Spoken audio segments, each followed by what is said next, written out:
उत्तर प्रदेश हिंदुस्तान का इतना बड़ा राज्य है,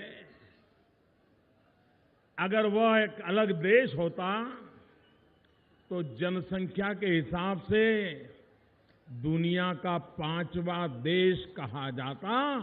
इतना बड़ा हमारा उत्तर प्रदेश है।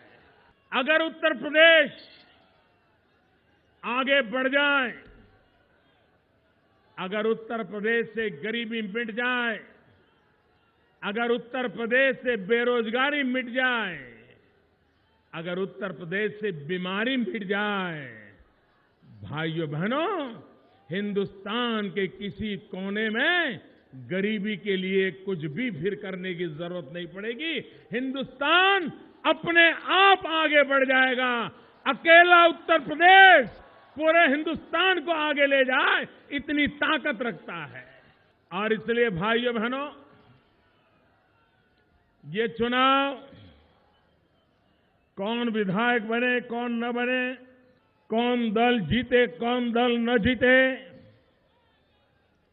सरकार इसकी बने या उसकी बने, इस मुद्दे पर चुनाव नहीं रहा है। आज तो चुनाव इस बात का है कि उत्तर प्रदेश के नौजवानों का भविष्य सुनिश्चित कौन करेगा। आज चुनाव इस बात पे है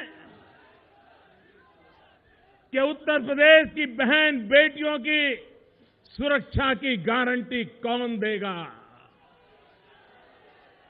ये चुनाव इस बात पे है कि गरीबों को गरीबी से मुक्त कराने का ईमानदार प्रयास कौन करेगा, इसका फैसला करना। वादे बहुत हुए, जात पात के भेद बहुत हुए, अपने परायों के खेल बहुत हुए। अगर हमें उत्तर प्रदेश को बदलना है तो हम उत्तर प्रदेश एक है, हम उत्तर प्रदेश आगे बढ़ने के लिए तैयार है। इसी मंत्र को लेकर के सबका साथ सबका विकास। भाइयों बहनों, जो खुद अपना काम नहीं बता पा रहे हैं, सिर्फ काम का ढोल पीटने की फैशन बना दी है। आजकल अखिलेश जी मुझे भी काम बताते रहते हैं। अच्छी बात है, मुख्यमंत्री हैं, मैं यहां का सांसद हूं उत्तर प्रदेश का, तो उनका हक बनता है मुझे काम बताने का।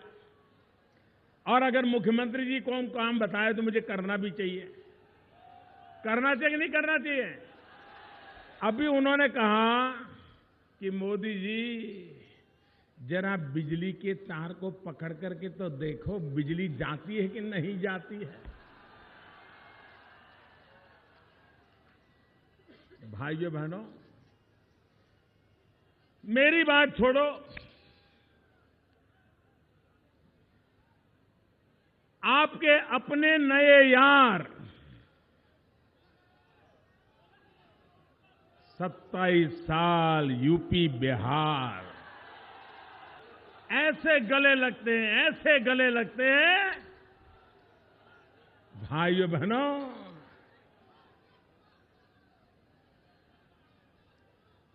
जरा अखिलेश जी, मुझे मालूम नहीं है खाट किसकी खड़ी होगी, लेकिन आपके ये नए यार वे खाट सभा करने निकले थे और लोग खटिया उठा उठा करके ले गए थे, क्योंकि जनता को मालूम था कि उन्हीं का माल है। भाइयों बहनों, जब खाट लोकर के ले गए, 14 सितंबर 2016 मडिहान में राहुल जी की खाट सभा थी और वहां पर उनका हाथ एक बिजली के तार को लग गया। तो गुलाम नबी आजाद परेशान हो गए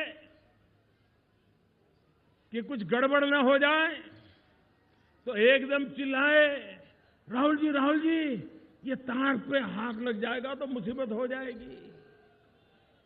तो राहुल जी ने बताया था, उन्होंने कहा, गुलाम नबी जी आप चिंता मत कीजिए, ये उत्तर प्रदेश है, तार है, उसमें बिजली नहीं होती है।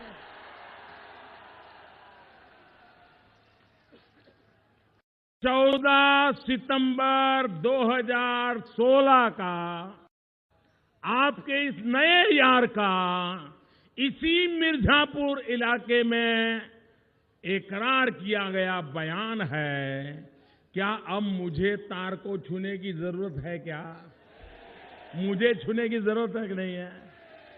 लेकिन अखिलेश जी, अब उत्तर प्रदेश की जनता ने ऐसा तार बिछा के रखा है, ऐसा तार बिछा रखा है कि 11 मार्च को सपा, बसपा, कांग्रेस तीनों को करंट लगने वाला है, तीनों को। ये जनता की ताकत का तार है, जनता की ताकत की ऊर्जा है। आप लोगों ने 15 साल तक जो इस प्रजा को परेशान किया है, लूटा है, उसका जवाब 11 मार्च को मिलने वाला है। आप पक्का करके ले लीजिए। भाइयों बहनों, अब यहां के लोग खाट सभा की खाट तो ले गए, अब खटिया भी खड़ी करोगे कि नहीं करोगे? करोगे कि नहीं करोगे? और जब यहां के लोगों ने खाट भी ले गए, खटिया तो उसी दिन खड़ी कर दी थी, तो अखिलेश जी ने कहा था, हम तो यहां कटिया डालने से भी नहीं रोकते। एक तरफ खटिया हो या कटिया हो, अब तो आपकी बारी जाने की तय है। ये चुनाव में साफ साफ नजर आ रहा है। भाइयों बहनों, आप मुझे बताइए, अखिलेश जी का काम बोलता है कि मिर्जापुर का पत्थर बोलता है? अखिलेश जी का काम बोलता है कि मिर्जापुर का पत्थर बोलता है? जी भाइयों बहनों, ये बहन जी मिर्जापुर के पत्थरों में खड़ी है, लेकिन ये कैसी शर्मिंदगी, ये मिर्जापुर से इतनी नफरत क्यों? मिर्जापुर के पत्थरों से बहन जी आपका झगड़ा क्या था? पत्थर मिर्जापुर से उठा के ले गए, पिछले दरवाजे से ले गए, अपनी मूर्तियां बनवाने के लिए ले गए। लेकिन जब जांच शुरू हुई तो क्या बताया कि ये पत्थर तो राजस्थान से लाए हैं, ये बताया गया। आप मुझे बताइए, क्या मिर्जापुर के पत्थरों से भी इतनी नफरत है कि आप इतनी बताने की हिम्मत नहीं थी कि ये पत्थर मिर्जापुर का है, इस पत्थर के लिए हमें गर्व है? लेकिन आपने कहा नहीं नहीं, ये पत्थर मिर्जापुर का नहीं है, ये तो हम राजस्थान से पत्थर लाए हैं, महंगा पत्थर लाए हैं, दूर से लाए हैं। भाइयों बहनों, जिनको मिर्जापुर के पत्थरों से नफरत हो, ऐसे लोग मिर्जापुर के लोगों के वोट के अधिकारी है क्या? ऐसे लोगों को वोट दे सकते हो क्या? और मैं हैरान हूं, 13 साल हो गए।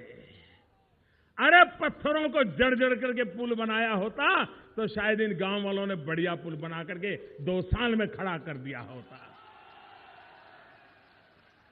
मुझे समझ नहीं आ रहा है कि ये ताजमहल बना रहे थे कि पुल बना रहे थे। 13 साल हो गए। भाइयों बहनों, सरकारी धन का व्यय जन सामान्य की आशा आकांक्षाओं की पूर्ति की परवाह नहीं।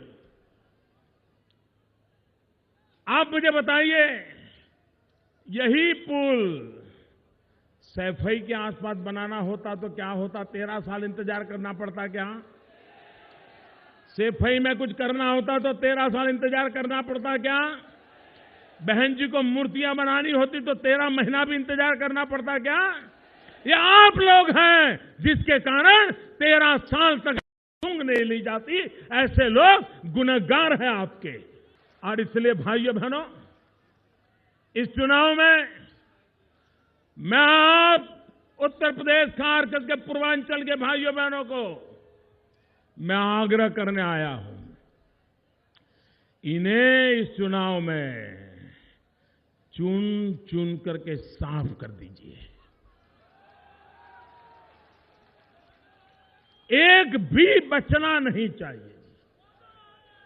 यहां से लखनऊ एक भी जाना नहीं चाहिए, ताकि भाइयों बहनों उनको पता चले कि उस पूर्वांचल का अपमान करने का बदला क्या होता है, मिर्जापुर को परेशान करने का परिणाम क्या होता है, मिर्जापुर के सपनों को रौंद देने का परिणाम क्या होता है, ये इनको पता चलना चाहिए भाइयों बहनों। इसलिए मैं आपसे कहने आया। आप बताइए मेरे भाइयों बहनों, यहां के पीतल के उद्योग को किसने तबाह किया? पूरी ताकत से बताइए, पीतल के उद्योग को किसने तबाह किया? पीतल के उद्योग को किसने तबाह किया? पीतल के उद्योग को किसने तबाह किया? अगर पीतल का उद्योग 125 करोड़ का देश है, पूरे हिंदुस्तान में मार्केट है, अगर पीतल का उद्योग यहां तेज गति से चलता, बिजली की जरूरत पड़े बिजली मिलती, ट्रांसपोर्टेशन की जरूरत हो ट्रांसपोर्टेशन मिलता, अच्छे रास्तों की जरूरत होती, अच्छे रास्ते मिल जाते, तो भाइयों बहनों यहां के नौजवान को गुजरात और महाराष्ट्र में रोजी रोटी कमाने के लिए नहीं जाना पड़ता। यहां के नौजवानों को बेरोजगारी की मार नहीं झेलनी पड़ती। अपने बूढ़े मां बाप को छोड़ करके, गांव, खेत, खलिहान, यार दोस्त छोड़ करके मुंबई की गलियों में जिंदगी गुजारने के लिए उनको मजबूर नहीं होना पड़ता। भाइयों आप मुझे बताइए, यहां का होनहार नौजवान हो, होनहार, उत्तम से उत्तम मार्क्स लाता हो, स्कूल में कॉलेज में अव्वल नंबर रहता हो, ऐसे होनहार नौजवान को भी उत्तर प्रदेश में ईमानदारी से नौकरी मिलने की गारंटी है क्या?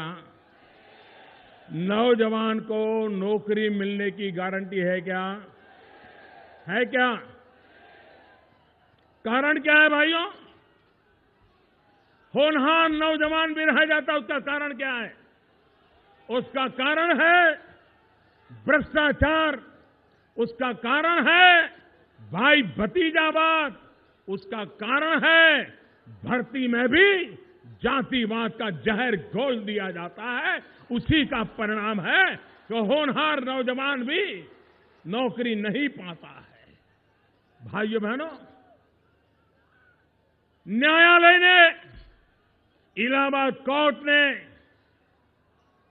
इनकी इन हरकतों को रोका, उनको डांटा, बार बार डांटा, लेकिन ये ऐसे नशे में हूल है भ्रष्टाचार की, गलत कामों की।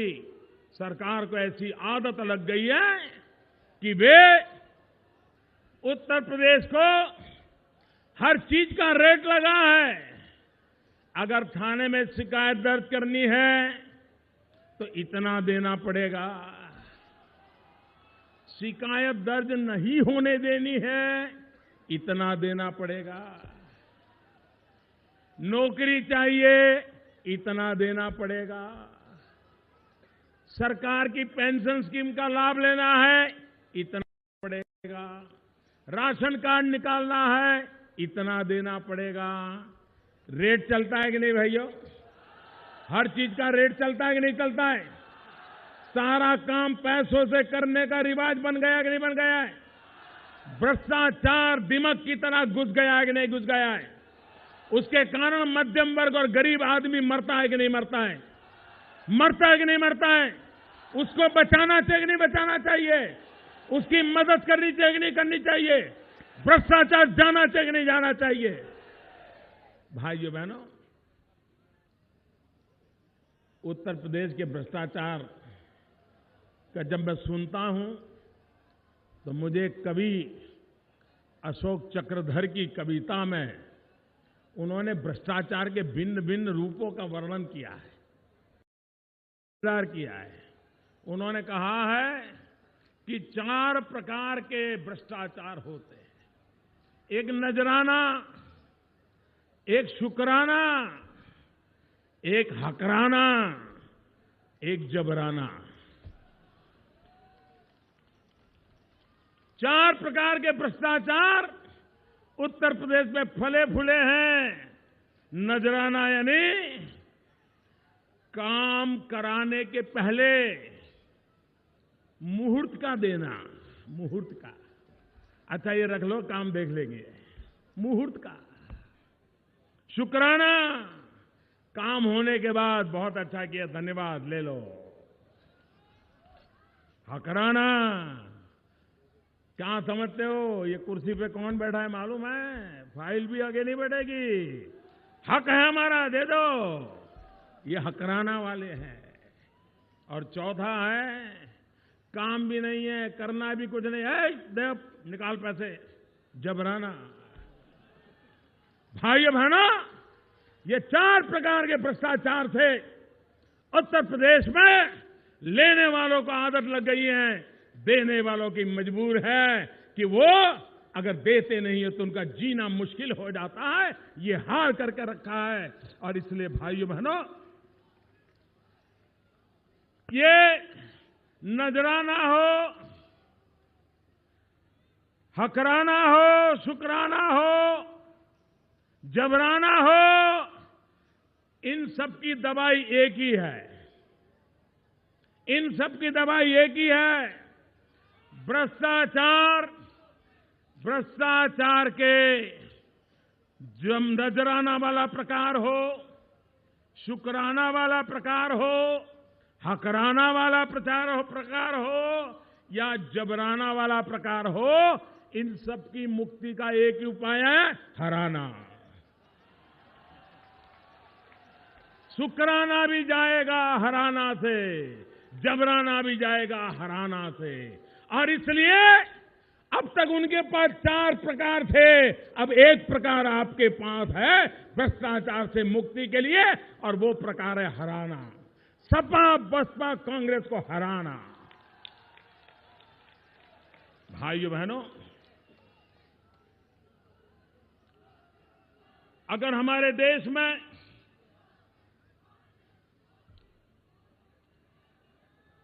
ये हमारी विंध्याचल की भूमि काशी के पास है, ये टूरिज्म का कितना बड़ा क्षेत्र बन सकता है, पर्यटन के कितने बड़े अवसर यहां पैदा हो सकते हैं। लेकिन भाइयों बहनों, यहां एक ऐसी सरकार है जिसे न टूरिज्म की चिंता है, न विकास की चिंता है। और भाइयों बहनों, टूरिज्म तो ऐसा उद्योग है, ऐसा सरल उद्योग है कि आप कम से कम पैसों से ज्यादा कमाई कर सकते हो। और चीजों में ज्यादा पूंजी लगती है, टूरिज्म में ज्यादा पूंजी नहीं लगती। अगर टूरिस्ट आने लग जाए तो फूल बेचने वाला भी कमाएगा, प्रसाद बेचने वाला भी कमाएगा, बिस्किट बेचने वाला भी कमाएगा, चॉकलेट बेचने वाला कमाएगा, ऑटो रिक्शा वाला कमाएगा, टैक्सी वाला कमाएगा, अरे चाय वाला भी कमाएगा।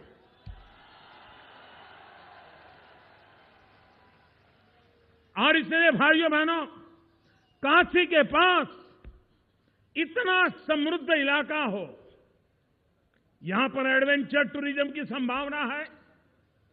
यहां पानी का धोध फोल देखने के लिए लोगों को आकर्षित करने की ताकत है। यहां के तीर्थ क्षेत्र का महात्म्य है। जो काशी आएगा उसका मन विंध्याचल आने का हो जाएगा। यहां के नौजवान को रोजगार मिलेगा। भाइयों बहनों, विकास अगर इस सोच के साथ किया जाए तो हमारा ये इलाका मिर्जापुर भी विकास की नई ऊंचाइयों को पार कर सकता है। भाइयों बहनों, हिंदुस्तान का नक्शा जरा मन में विचार लीजिए। भारत का नक्शा सोचिए। हिंदुस्तान का नक्शा आप देखोगे तो आपके ध्यान में आएगा कि भारत का जो पश्चिमी छोर है, ऊपर से नीचे तक चले जाइए, हरियाणा, दिल्ली, राजस्थान, गुजरात, महाराष्ट्र, गोवा, कर्नाटक, केरला, वहां कोई न कोई विकास नजर आता है, आर्थिक गतिविधि नजर आती है। और हिंदुस्तान का पूर्वी इलाका देखिए, हमारा पूर्वी उत्तर प्रदेश, हमारा पश्चिम बंगाल, हमारा आसाम, हमारा नॉर्थ ईस्ट, हमारा उड़ीसा, लोगों को रोजी रोटी कमाने के लिए पश्चिम में जाना पड़ता है। यहां पानी विपुल मात्रा में है, यहां खनिज संपदा विपुल मात्रा में है, यहां मानव संपदा शक्तिशाली है, लेकिन सरकार सही नहीं होने के कारण ये सब कुछ तबाह हो गया है, बर्बाद हो गया है। और इसलिए भाइयों बहनों, मेरे मन में चित्र बड़ा साफ है। अगर भारत को आगे बढ़ाना है तो पूर्वी हिंदुस्तान को आगे बढ़ाना पड़ेगा। भारत को आगे बढ़ाना है तो पूर्वी उत्तर प्रदेश को आगे बढ़ाना पड़ेगा, पूर्वांचल को आगे बढ़ाना पड़ेगा, उसको बराबर पश्चिम की बराबरी में लाकर के खड़ा करना पड़ेगा, तब जाकर के प्रगति होगी। और इसलिए भाइयों बहनों, आपने देखा होगा, हम गुजरात से गैस की पाइपलाइन गोरखपुर तक ला रहे हैं।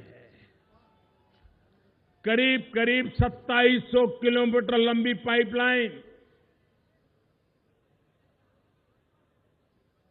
हजारों करोड़ रुपयों के खर्चे से, और गैस वहां से उठा करके पूर्वांचल में ले आएंगे ताकि गैस के आधार पर ऊर्जा की व्यवस्था हो, गैस के आधार पर उद्योग चले, हमारे यहां के नए कारखाने लगे, यहां के नौजवानों को रोजगार मिले। भाइयों बहनों, इतना ही नहीं, बड़े शहरों में, घरों में जैसे नलके से पानी आता है ना, वैसे नलके से गैस आ जाए किचन में, ऐसी भी व्यवस्था करना चाहिए।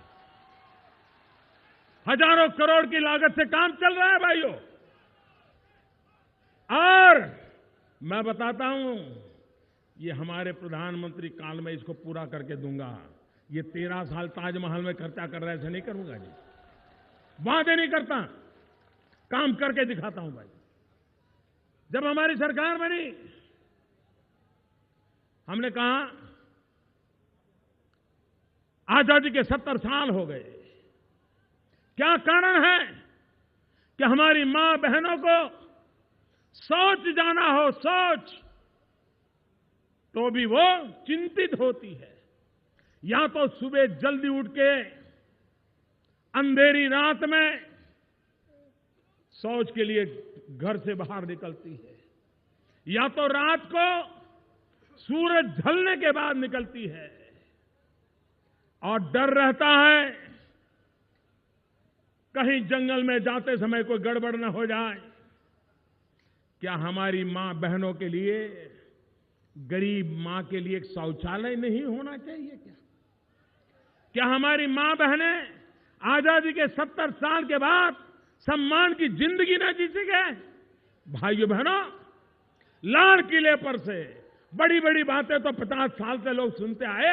मैंने कहा, मैं तो भाई मेरी मां बहनों, गरीब मां बहनों के लिए शौचालय बनाना चाहता हूं।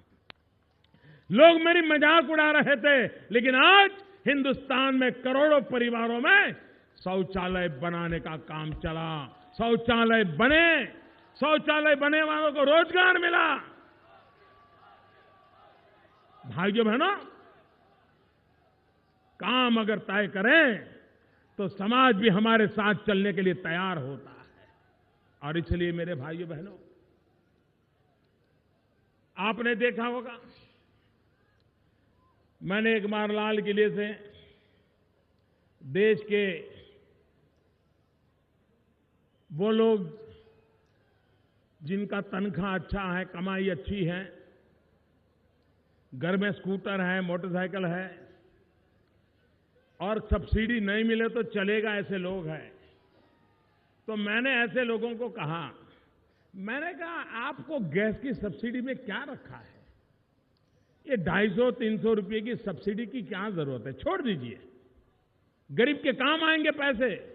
भाइयों बहनों, इतना सा मैंने कहा, इतना सा मेरे देश के 1.25 करोड़ परिवारों ने गैस सिलेंडर की सब्सिडी छोड़ दी। भाइयों बहनों, जब सामान्य इंसान को ईमानदारी का एहसास होता है तो हिंदुस्तान का नागरिक सरकार से भी 10 कदम आगे जाने के लिए तैयार होता है। उसे एक बार ईमानदारी का एहसास होना चाहिए। और मुझे खुशी है, 2.5 साल हो गए भाइयों बहनों, इस सरकार की ईमानदारी के प्रति दिन ब दिन सामान्य मानवीय का भरोसा बढ़ता चला जा रहा है और उसके कारण देश का नागरिक भी सरकार के साथ कदम से कदम मिलाने के चलने को तैयार है। और तब मैंने लाल किले से कहा था कि आने वाले 3 साल में 5 करोड़ गरीब परिवार, 5 करोड़ गरीब माताएं जिनके घर में लकड़ी का चूल्हा जलता है, लकड़ी के चूल्हे से खाना पकाती है। भाइयों बहनों, जब एक मां लकड़ी के चूल्हे से आग लगा करके खाना पकाती है तो पूरा घर धुएं से भर जाता है और उस मां के शरीर में दररोज प्रतिदिन 400 सिगारेट का धुआं उस मां के शरीर में जाता है। भाइयों बहनों, आप सोचिए, अगर गरीब मां के शरीर में एक दिन में 400 सिगारेट का धुआं जाएगा तो उस मां की तबीयत का हाल क्या होगा? क्या इन हमारी माताओं को ऐसे ही मरने देना? क्या वो गरीब है, वो उसका गुनाह है क्या? क्या ये सुख सुविधा अमीरों के लिए है क्या? सरकार गरीबों के लिए होनी चाहिए कि नहीं होनी चाहिए? सरकार ने गरीबों के लिए काम करना चाहिए कि नहीं करना चाहिए?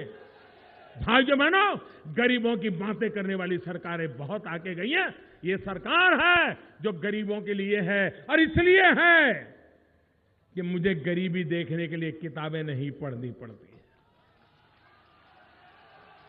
गरीबी समझने के लिए मुझे किसी झुग्गी झोपड़ी में कैमरा लेकर के यात्रा नहीं करनी पड़ती। मैं तो गरीबी में पैदा हुआ हूं, गरीबी में पला हूं, गरीब मां के हाथों से खाना खाया है, इसलिए मुझे पता है गरीबी क्या होती है। भाइयों बहनों, हमने बीड़ा उठाया, समय पे काम कैसे होता है। अब तक करीब करीब 1 करोड़ 80 लाख परिवार, 3 साल में मैंने 5 करोड़ परिवार कहा है। अभी तो योजना को 11 महीने भी नहीं हुए हैं। 1 करोड़ 80 लाख गरीब परिवारों के घर में सामने से जाकर के गैस का चूल्हा दे दिया, गैस का कनेक्शन दे दिया, मुफ्त में दे दिया। भाइयों बहनों, गरीब के लिए काम कैसे होता है ये हमने करके दिखाया है। भाइयों बहनों,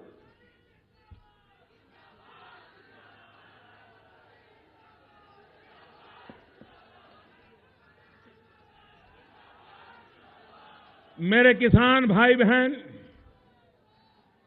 ये उत्तर प्रदेश,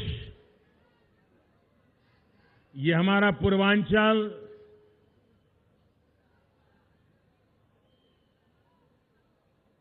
यहां की धरा उपजाऊ धरा है। यहां का किसान मेहनत कश है। अच्छे से अच्छी पैदावार खेती में देने की ताकत इस मिट्टी में है। लेकिन भाइयों बहनों, किसी न किसी कारण से हमने हमारी धरती मां की परवाह नहीं की। हमने धरती माता पर जुल्म किया, अत्याचार किया, भांति भांति की दवाइयां डाल दी, भांति भांति के फर्टिलाइजर डाल दिए, भांति भांति के केमिकल डाल दिए और धरती मां को जितना चूसना है चूसते ही रहे। हमारी धरती मां बर्बाद हो गई। भाइयों बहनों, हमने सपना देखा है 2022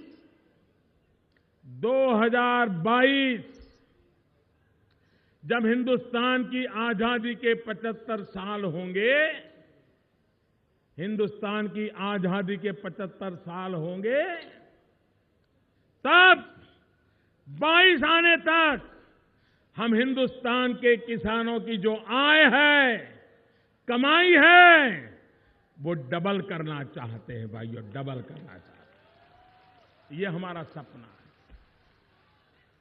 और इसलिए हमने एक बड़ा योजनाबद्ध तरीके से कृषि को आगे बढ़ाने की दिशा में काम कर रहे हैं। सबसे पहले काम, और इसलिए भाइयों बहनों, हमने पूरा बीज से लेकर के बाजार तक पूरा उसका खाका तैयार किया है, रोड मैप बनाया है। बीज से लेकर के बाजार तक किसान की पैदावार का क्या होगा, किसान की पैदावार कैसे बढ़ेगी, इसके लिए सरकार योजनाबद्ध तरीके से कंधे से कंधा मिला करके उससे साथ काम कर रही है। अगर हम बीमार हो जाते हैं तो डॉक्टर कहता है ब्लड टेस्ट करवाइए, यूरिन टेस्ट करवाइए, थूक का टेस्ट करवाइए, पेशाब का टेस्ट करवाइए, रक्त का, लहू का टेस्ट करवाइए। सब रिपोर्ट आने के बाद वो कहता है ये बीमारी है, ये दवाई लेनी है, ये नहीं लेनी है, ये खाना है, ये नहीं खाना है। जब तक टेस्ट नहीं होता है, भाइयों बहनों, वो आजकल डॉक्टर दवाई नहीं देता है। जैसे शरीर का है वैसे ही ये हमारी धरती माता का भी है। जैसे शरीर के टेस्ट होते हैं वैसे धरती माता के इस मिट्टी के भी लेबोरेटरी में टेस्ट होता है।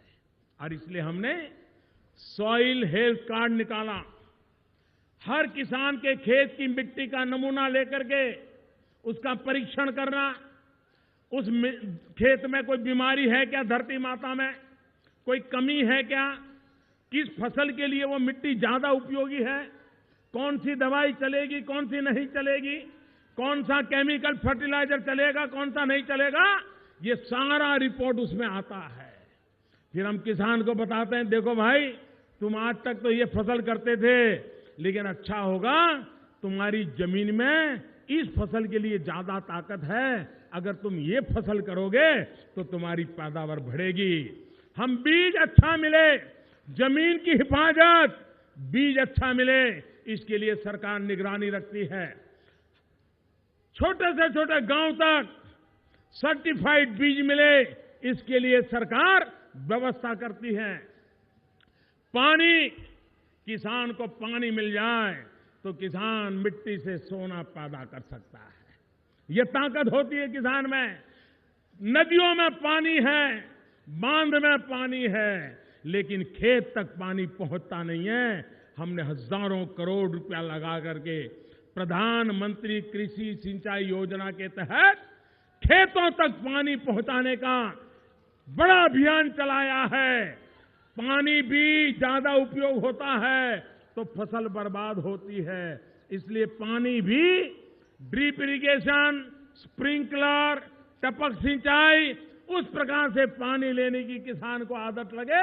लाखों हेक्टर जमीन को माइक्रो इरिगेशन के खेती करवाना, पानी बचाने का काम भी हो।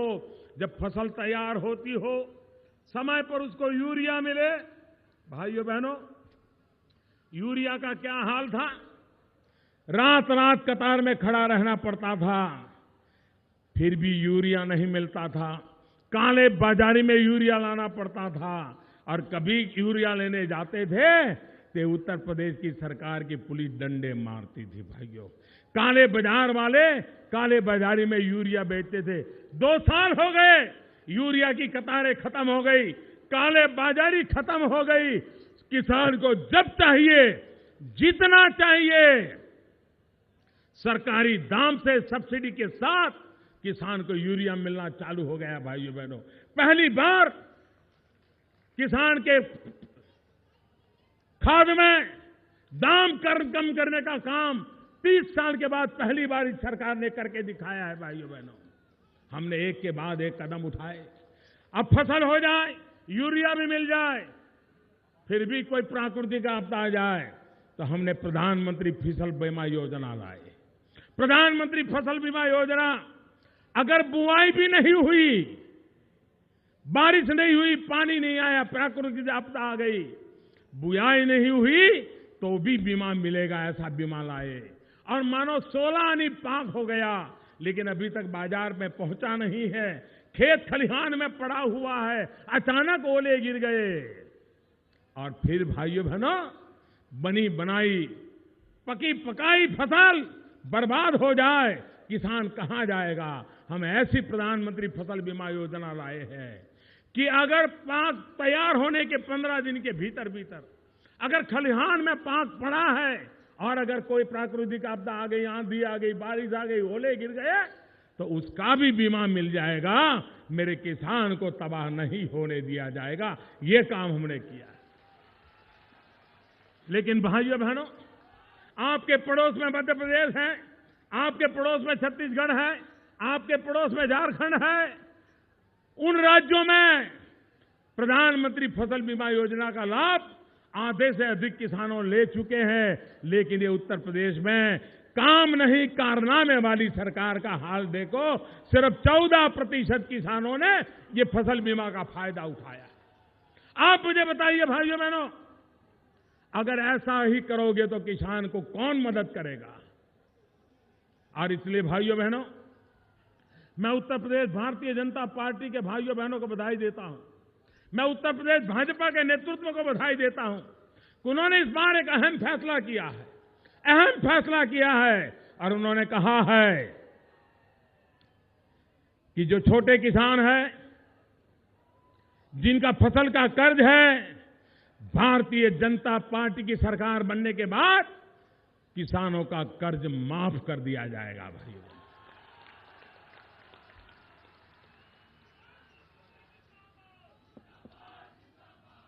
भाइयों बहनों, मैं उत्तर प्रदेश का सांसद हूं और आपके पड़ोस का ही सांसद हूं। मैं आपको विश्वास दिलाता हूं, मैं आपको वादा करता हूं, 11 मार्च को चुनाव के नतीजे आएंगे। भारतीय जनता पार्टी का अभूतपूर्व भव्य विजय होगा। भाजपा, अपना दल, सभी हमारे साथी दल मिलकर के भव्य विजय उत्तर प्रदेश की जनता देने वाली है। 13 मार्च को विजय की होली का उत्सव मनाया जाएगा।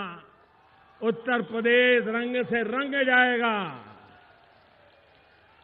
होली के बाद भारतीय जनता पार्टी और साथी दलों की नई सरकार बनेगी।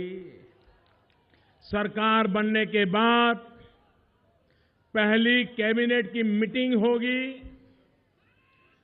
उत्तर प्रदेश के सांसद के नाते मैं आपको विश्वास देता हूं कि नई सरकार की पहली मीटिंग में ही किसानों की कर्ज माफी का निर्णय कर लिया जाएगा।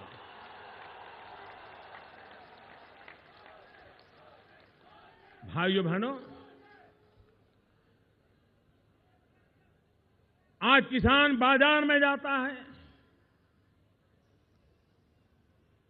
दाम जितने मिलने चाहिए मिलते नहीं। सरकार जो समर्थन मूल्य तय करती है, उत्तर प्रदेश की सरकार खरीदती नहीं है। हमने योजना बनाई इनाम, ई मार्केट। अब किसान अपने मोबाइल पर हिंदुस्तान की किसी भी मंडी में अपना माल बेच सकता है, जो चाहे वो दाम से बेच सकता है। कोई बिचौलिया नहीं होगा, कोई किसान को तबाह नहीं कर सकेगा। कहने का तात्पर्य यह है भाइयों, हम कृषि को इतनी ताकत देना चाहते हैं कि सबसे ज्यादा रोजगार की संभावना कृषि में है। सबसे ज्यादा रोजगार की ताकत टेक्सटाइल में है। कालीन का उद्योग, हमारे बुनकर भाई बहन, हम उनको इतनी ताकत देना चाहते हैं। उनकी जो चीजें तैयार होती है उसके लिए हम मार्केट खड़ा करना चाहते हैं कि मेरे बुनकर भाइयों को कभी किसी के पास अपना हाथ फैलाने की नौबत न आए। ऐसी हम विकास की यात्रा को ले जाना चाहते हैं। और इसलिए भाइयों बहनों, मैं आज आपसे अनुरोध करने आया हूं कि आप भारतीय जनता पार्टी को भारी बहुमत से विजयी बनाइए, अपना दल को भारी बहुमत से विजयी बनाइए। भारतीय जनता पार्टी अपना दल मिलकर के आपके सपनों को पूरा करने में कोई कसर नहीं रखेंगे, ये मैं आपको विश्वास दिलाता हूं। और जो काम ये 15 साल में नहीं कर पाए हैं, हम 15 महीने में करके दिखाएंगे भाइयों बहनों। और काम हो सकता है भाइयों बहनों। और मैंने भ्रष्टाचार के खिलाफ, काले बाजारी के खिलाफ एक बहुत बड़ी लड़ाई छेड़ी है भाई। आपने देखा होगा, अनाप शनाप दवाई के पैसे लेते थे। मैंने उन लोगों को बुलाकर कहा, नहीं दूंगा, गरीब को लूटने नहीं दूंगा, दवाई का पैसा कम कीजिए। हार्ट में छल्ला लगवाना है, 45,000 रुपया, 1.5 लाख रुपया, गरीब आदमी कहां से लाएगा। मैंने कहा, अगर छल्ला लगवाना है तो 45,000 का छल्ला 7,000 में लगेगा, 1.5 लाख वाला छल्ला 25,000 में लगेगा। गरीब के काम आने वाली सरकार है भाइयों बहनों। सपा, बसपा और कांग्रेस, एक कहे सुबह है तो दूसरा कहेगा शाम है, एक कहे पूरब है तो दूसरा कहेगा पश्चिम है। एक दूसरे के खिलाफ भी करते रहते कि नहीं करते रहते थे। सपा, बसपा, कांग्रेस तीनों एक दूसरे के खिलाफ बातें करते थे कि नहीं करते थे। एक दूसरे का विरोध करते थे कि नहीं करते थे। पहली बार एक मुद्दे पर तीनों इकट्ठे हो गए। तीनों इकट्ठे हो गए किस बात पे मालूम है? नोटबंदी। 8 तारीख रात को 8 बजे मेरे प्यारे देशवासियों क्या कह दिया, ये तीनों इकट्ठे हो गए और चिल्ला रहे हैं, अरे 15 दिन दे देते मोदी। क्यों भाई, क्या ठीक करना था? क्या आप नोट छापने वाले थे क्या? वो बंडल ठिकाने लगाने थे, बंडल ठिकाने लगाए थे। आप बताइए भाइयों, 70 साल तक जिन्होंने लूटा है, वो गरीबों को लौटाना पड़ेगा कि नहीं पड़ेगा? लौटाना चाहिए कि नहीं लौटाना चाहिए? पाई पाई उनको बैंकों में जमा करवानी पड़ी है। अब हिसाब देना पड़ रहा है, ये रुपये लाए से कहां से, मारे थे किससे, किससे लूटा है बताओ, वापस देना पड़ेगा। भाइयों बहनों, भ्रष्टाचार, काला धन, बेईमानी देश को तबाही का वही कारण है और उसके खिलाफ मैंने लड़ाई लड़ी है, क्योंकि मैं देश के गरीबों के लिए कुछ करना चाहता हूं, देश के मध्यम वर्ग के लोगों के लिए कुछ करना चाहता हूं, देश के नौजवानों के लिए रोजगार के लिए कुछ करना चाहता हूं, हिंदुस्तान को विकास की नई ऊंचाइयों पर ले जाने के लिए कुछ करना चाहता हूं। और इसलिए भाइयों बहनों, भ्रष्टाचार जाना चाहिए, काले धन की बीमारी जानी चाहिए, बेईमान लोगों से मुक्ति मिलनी चाहिए। और इसलिए भाइयों बहनों, इस चुनाव में भारी मतदान कीजिए, भारतीय जनता पार्टी को, अपना दल को विजयी बनाइए। मेरे साथ दोनों मुट्ठी बंद करके पूरी ताकत से बोलिए, भारत माता की, भारत माता की, भारत माता की।